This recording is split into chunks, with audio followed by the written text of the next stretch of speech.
You ask Tiger to solve. This deals with linear equations with one unknown. The final result is y equals 17 over 3.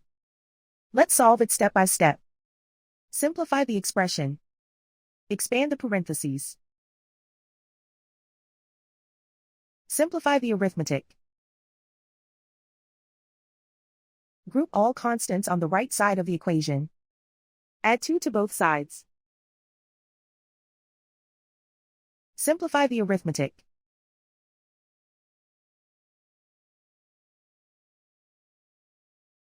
Isolate the y. Divide both sides by 3. Simplify the fraction. And so the final result is y equals 17 over 3.